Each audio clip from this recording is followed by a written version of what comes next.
আসসালামু আলাইকুম।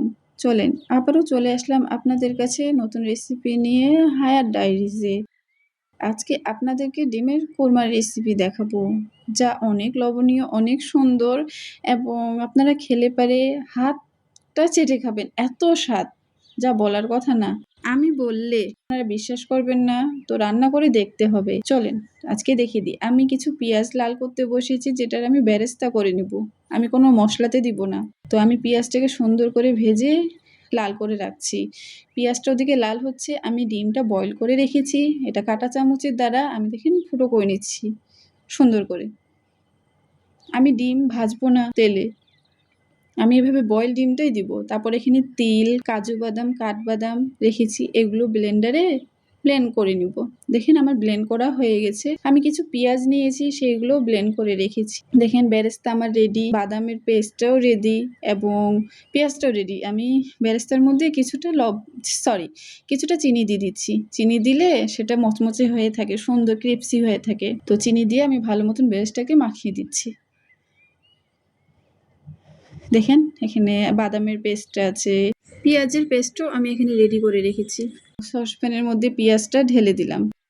তারপর কিছু মশলা রেডি করে রেখেছি, সেগুলো আমি দিয়ে দেবো। দেখেন এলাচ, দারচিনি, ধনার গুঁড়া, মরিচের গুঁড়া, আমি এগুলো দিয়ে ভালো মতন নাড়াচাড়া করে দিলাম। আর হালকা জালে রেখেছি, কারণ এগুলো জোরে জাল দিলে নিচে ধরে নিবে। আর সবই তো আমার ব্লেন্ডারে ব্লেন্ড করা, আমার কিছু গোটা দিয়ে না। আমি এগুলোকে ভালো মতো নাড়াচাড়া করে নিচ্ছি।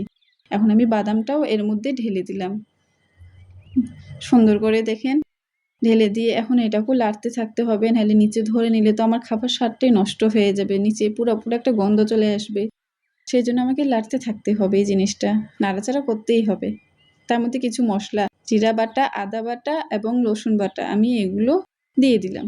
দিয়ে ভালো মতন দেখে নাড়াচাড়া আবারও করে নিলাম। পরিমাণ মতো কিছু লবণ দিয়ে দিব। লবণ দিয়ে ভালো মতন এটাকে নাড়াচাড়া করব। আমি হালকা জালে এটা রান্না করছি, বেশি জোরে জালে রান্না করলে নিচে ধরে নেবে। পানিটা দিয়ে দিলাম। আমার মশলাটা ভাজা হয়ে গেছে। তারপর আমি কিছু চিনি দিয়ে দিলাম, যেহেতু আমি ডিম কোরমা করছি, কোরমা মানেই মিষ্টি খাবার, আমাকে তো চিনি দিতেই হবে, তাই না? আর আমি বেরেস্তার সাথেও কিছু চিনি দিয়ে রেখেছি। দেখে আমি এখানে অল্প পরিমাণে চিনি দিয়েছি, অতিরিক্ত দেইনি। আর অতিরিক্ত মিষ্টিও ভালো লাগে না। তো আমি ভালো মতন এটাকে লাড়াচাড়া করে নিলাম। দেখেন আমি এক এক করে এখন সব ডিম দিয়ে দিব। আমি ডিম ভাজিনি, কিন্তু বয়েল করা ডিমই আমি এক এক করে সব ডিম আমি এই কোরমার মশলার মধ্যে দিয়ে দিলাম।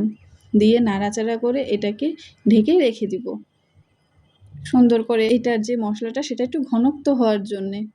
এত পাতলা মশলাতে তো কোনো স্বাদও লাগবে না। আমি নাড়াচাড়া করে দিলাম। এখন এটা ঢেকে রেখে দিব। আমার ডিম কোরমার রেসিপিটা তৈরি হয়ে গেছে। যা সুন্দর আর যা টেস্টি হয়েছে, আপনারা না খাইলে এটা বুঝতে পারবেন না। আমাদের বাসায় গেস্ট এসেছিল, সে গেস্ট করে দিয়েছিলাম, সে প্রশংসা করেছে সব জায়গাতে যে এই ডিম কুরমাটা খেয়ে এত স্বাদ আর এত সুন্দর হয়েছে। তো আপনারা বাসায় ট্রাই করে দেখেন, আপনাদেরকেও ভালো লাগবে দোয়া করি ইনশাআল্লাহ।